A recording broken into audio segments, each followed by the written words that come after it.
Question 1. Which element in the circular chain of infection can be eliminated by preserving skin integrity? A. Host. B. Reservoir. C. Mode of transmission. D. Portal of entry.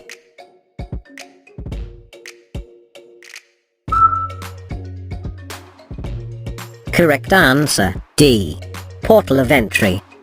In the circular chain of infection, pathogens must be able to leave their reservoir and be transmitted to a susceptible host through a portal of entry, such as broken skin. Question 2. Which of the following will probably result in a break-in sterile technique for respiratory isolation? A. Opening the patient's window to the outside environment. B. Turning on the patient's room ventilator. C. Opening the door of the patient's room leading into the hospital corridor. D. Failing to wear gloves when administering a bed bath.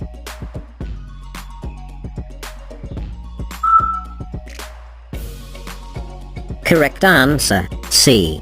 Opening the door of the patient's room leading into the hospital corridor. Respiratory isolation, like strict isolation, requires that the door to the patient's room remain closed.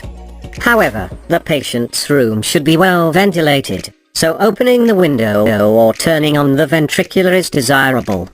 The nurse does not need to wear gloves for respiratory isolation, but good hand washing is important for all types of isolation.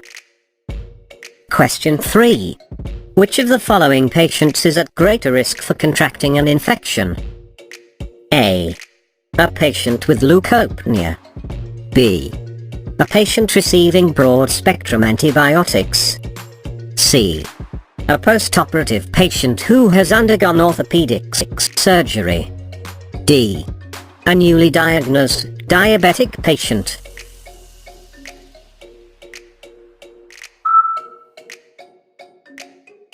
Correct answer, A. A patient with leukopenia. Leukopenia is a decreased number of leukocytes, white blood cells, which are important in resisting infection. None of the other situations would put the patient at risk for contracting an infection. Taking broad-spectrum antibiotics might actually reduce the infection risk. Question 4. Effective hand washing requires the use of A. Soap or detergent to promote emulsification. B. Hot water to destroy bacteria. C. A disinfectant to increase surface tension. D. All of the above.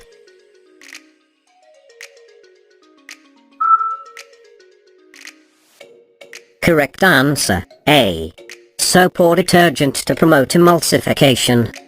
Soaps and detergents are used to help remove bacteria because of their ability to lower the surface tension of water and act as emulsifying agents. Hot water may lead to skin irritation or burns. Question 5. After routine patient contact, hand washing should last at least A. 30 seconds. B. 1 minute. C. 2 minutes. D. 3 minutes.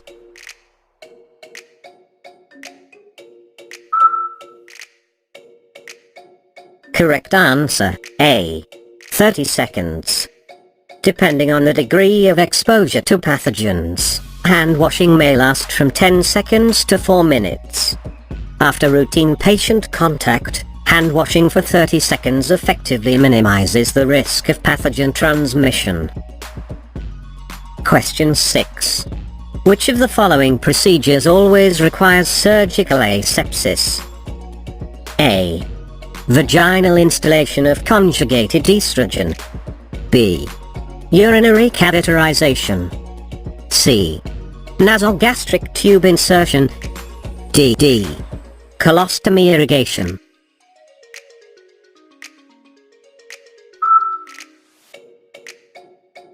Correct answer, B. Urinary catheterization. The urinary system is normally free of microorganisms except at the urinary meatus. Any procedure that involves entering this system must use surgically aseptic measures to maintain a bacteria-free state. Question 7. Sterile technique is used whenever A. Strict isolation is required. B. Terminal disinfection is performed. C. Invasive procedures are performed. D. Protective isolation is necessary.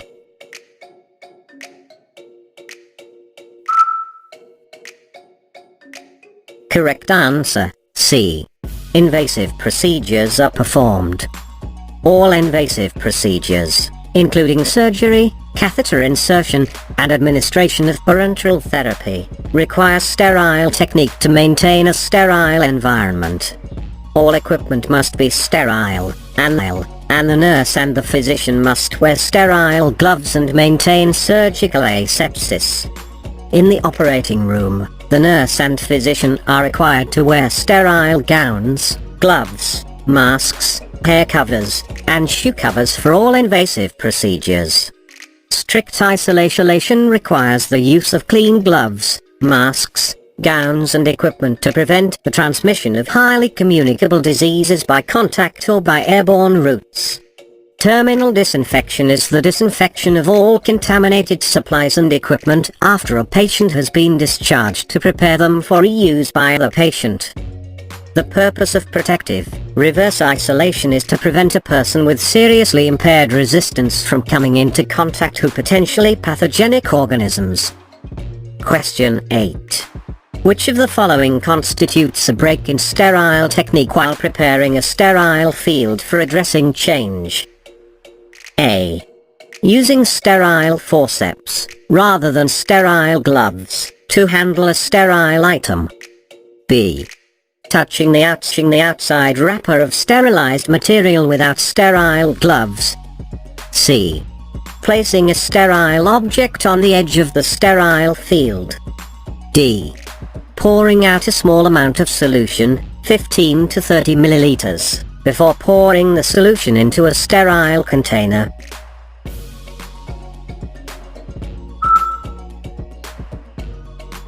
Correct answer, C. Placing a sterile object on the edge of the sterile field. The edges of a sterile field are considered contaminated. When sterile items are allowed to come in contact with the edges of the field, the sterile items also become contaminated. Question 9. A natural body defense that plays an active role in preventing infection is A. Yawning. B.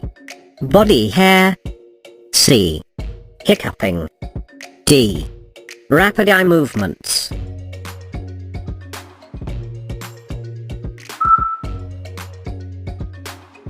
Correct answer, B. Body hair. Hair on or within body areas, such as the nose, traps and holds particles that contain microorganisms. Yawning and hiccuping do not prevent microorganisms from entering or leaving the body. Rapid eye movement marks the stage of sleep during which dreaming occurs. Question 10. All of the following statements are true about donning sterile gloves except A. The first glove should be picked up by grasping the inside of the cuff. B. The second glove should be picked up by inserting the gloved fingers under the cuff outside the glove. C. The gloves should be adjusted by sliding the gloved fingers under the sterile cuff and pulling the glove over the wrist. D. The inside of the glove is considered sterile.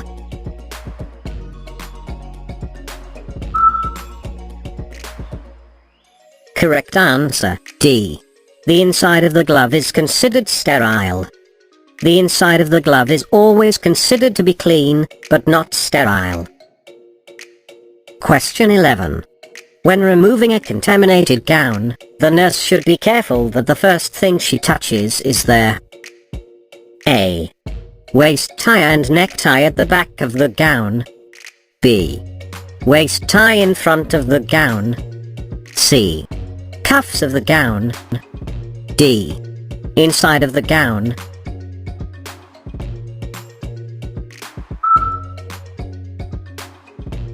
Correct answer, A. Waist tie and necktie at the back of the gown. The back of the gown is considered clean, the front is contaminated. So, after removing gloves and washing hands, the nurse should untie the back of the gown, slowly move backward away from the gown, holding the inside of the gown and keeping the edges off the floor. Turn and fold the gown inside out. Discard it in a contaminated linen container, then wash her hands again. Question 12. Which of the following nursing interventions is considered the most effective form or universal precautions? A. Cap all used needles before removing them from their syringes. B. Discard all used uncapped needles and syringes in an impenetrable protective container. C. Wear gloves when administering injections. D. Follow enteric precautions.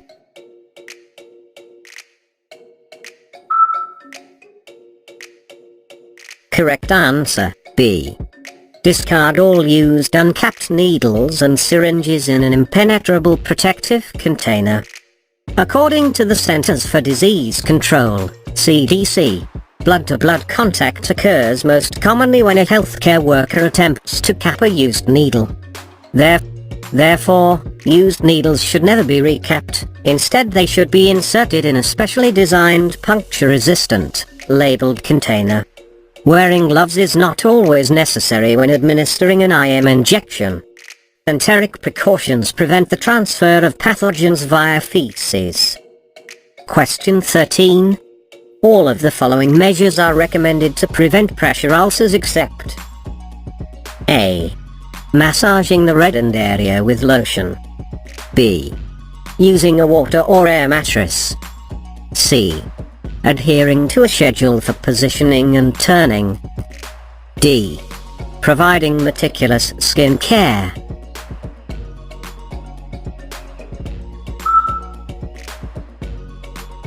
Correct answer, A. Massaging the reddened area with lotion. Nurses and other healthcare professionals previously believed that massaging a reddened area with lotion would promote venous return and reduce edema to the area. However, research has shown that massage only increases the likelihood of cellular ischemia and necrosis to the area. Question 14. Which of the following blood tests should be performed before a blood transfusion? A. Prothrombin and coagulation time. B. Blood typing and cross-matching. C. Bleeding and clotting time. D. Complete blood count, CBC, and electrolyte levels.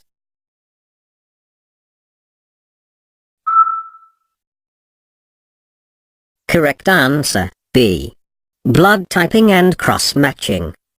Before a blood transfusion is performed, the blood of the donor and recipient must be checked for compatibility. This is done by blood typing, a test that determines a person's blood type, and cross-matching, a procedure that determines the compatibility of the donor's and recipient's blood after the blood types has been matched. If the blood specimens are incompatible, hemolysis and antigen-antibody reactions will occur. Question 15. The primary purpose of a platelet count is to evaluate their A. Potential for clot formation. B. Potential for bleeding. C. Presence of an antigen-antibody response. D. Presence of cardiac enzymes.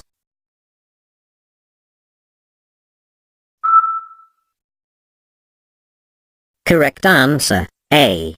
Potential for clot formation. Platelets are disc-shaped cells that are essential for blood coagulation. A platelet count determines the number of thrombocytes in blood available for promoting hemostasis and assisting with blood coagulation after injury. It also is used to evaluate the patient's potential for bleeding. However, this is not its primary purpose. The normal count ranges from 150,000 to 350,000/3. A count of 100,000/3 or less indicates a potential for bleeding, count of less than 20,000/3 is associated with spontaneous bleeding. Question 16. Which of the following white blood cell, WBC, counts clearly indicates leukocytosis? A. 4,500 per cubic millimeter. B. 7,000 per cubic millimeter. C. 10,000 per cubic millimeter. D. 25,000 per cubic millimeter.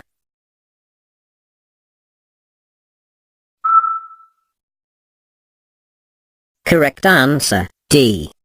25,000 per cubic millimeter. Leukocytosis is any transient increase in the number of white blood cells, leukocytes, in the blood. Normal WBC counts range from 5,000 to 100,000/3.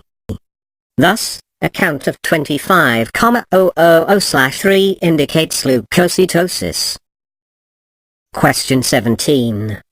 After 5 days of diuretic therapy with 20 mg of furosemide, Lasix, daily, a patient begins to exhibit fatigue, muscle cramping and muscle weakness. These symptoms probably indicate that the patient is experiencing A. Hypokalemia. B.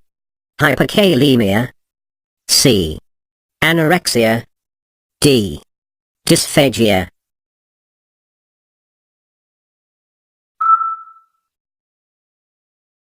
Correct answer, A. Hypokalemia.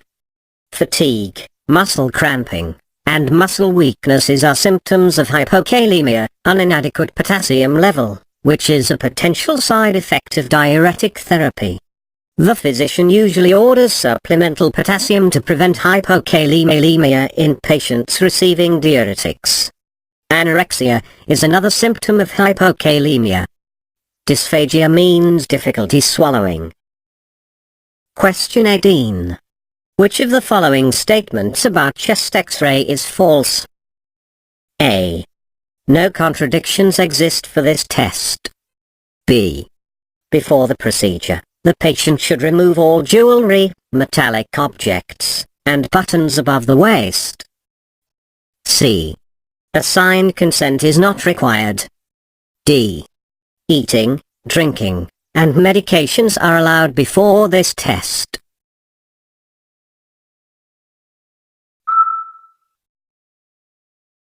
Correct answer, A. No contradictions exist for this test. Pregnancy or suspected pregnancy is the only contraindication for a chest X-ray. However, if a chest X-ray is necessary, the patient can wear a lead apron to protect the pelvic region from radiation. Jewelry, metallic objects, and buttons would interfere with the X-ray and thus should not be worn above the waist. A signed consent is not required because a chest X-ray is not an invasive examination. Eating, drinking and medications are allowed because the X-ray is of the chest, not the abdominal region. Question 19. The most appropriate time for the nurse to obtain a sputum specimen for culture is A. Early in the morning. B. After the patient eats a light breakfast. C. After aerosol therapy. D. After chest physiotherapy.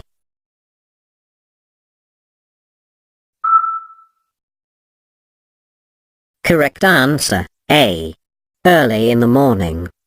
Obtaining a sputum specimen early in this morning ensures an adequate supply of bacteria for culturing and decreases the risk of contamination from food or medication. Question 20. A patient with no known allergies is to receive penicillin every 6 hours. When administering the medication, the nurse observes a fine rash on the patient's skin. The most appropriate nursing action would be to A. Withhold the moderation and notify the physician. B. Administer the medication and notify the physician. C. Administer the medication with an antihistamine. D. Apply cornstarch soaks to the rash.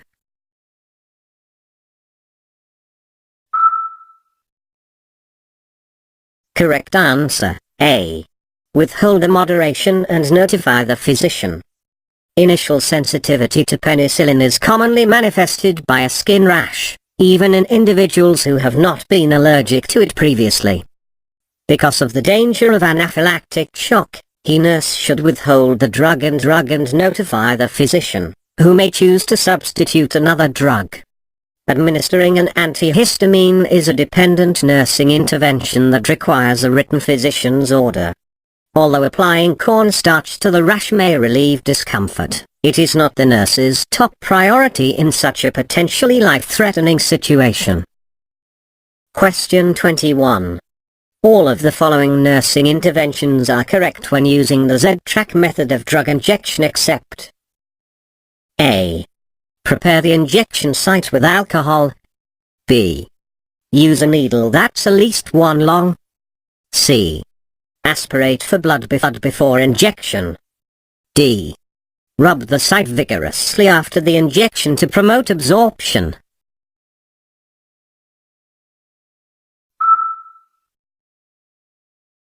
Correct answer, D.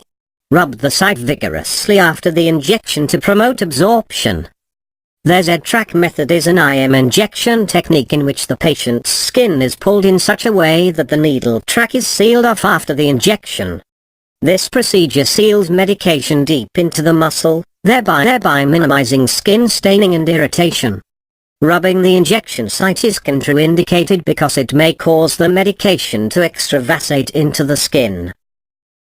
Question 22. The correct method for determining the vastus lateralis site for IM injection is to A. Locate the upper aspect of the upper outer quadrant of the buttock about 5 to 8 centimeters below the iliac crest. B. Palpate the lower edge of the acromion process and the midpoint lateral aspect of the arm. C. Palpate one circular area anterior to the umbilicus. D.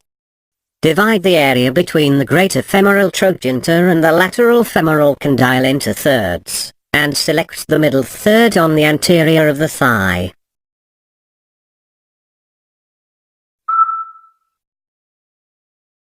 Correct answer, D. Divide the area between the greater femoral trochanter and the lateral femoral condyle into thirds, and select the middle third on the anterior of the thigh. The vastus lateralis, a long, thick muscle that extends the full length of the thigh, is viewed by many clinicians as the site of choice for IM injections because it has relatively few major nerves and blood vessels. The middle third of the muscle is recommended as the injection site. The patient can be in a supine or sitting position for an injection into this site. Question 23. The mid-deltoid injection site is seldom used for IM injections because it A. Can accommodate only 1 milliliter or less of medication. B. Bruises too easily. C. Can be used only when the patient is lying down. D. Does not readily parenteral medication.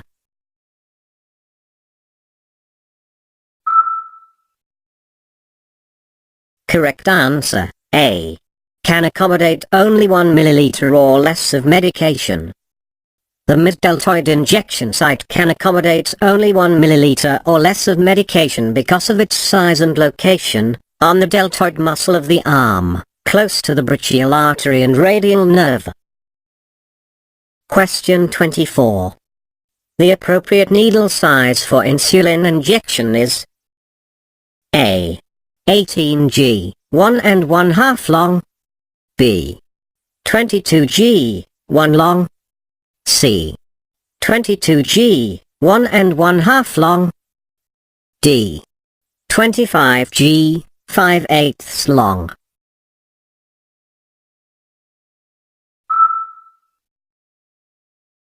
Correct answer, D. 25G, 5/8 long. A 25G, 5/8 needle is the recommended size for insulin injection because insulin is administered by the subcutaneous route. An 18G, 1 1/2 needle is usually used for IM injections in children, typically in the vastus lateralis. A 22G, 1 1/2 needle is usually used for adult IM injections, which are typically administered in the vastus lateralis or ventrogluteal site. Question 25. The appropriate needle gauge for intradermal injection is A. 20G, B. 22G, C. 25G, D. 26G.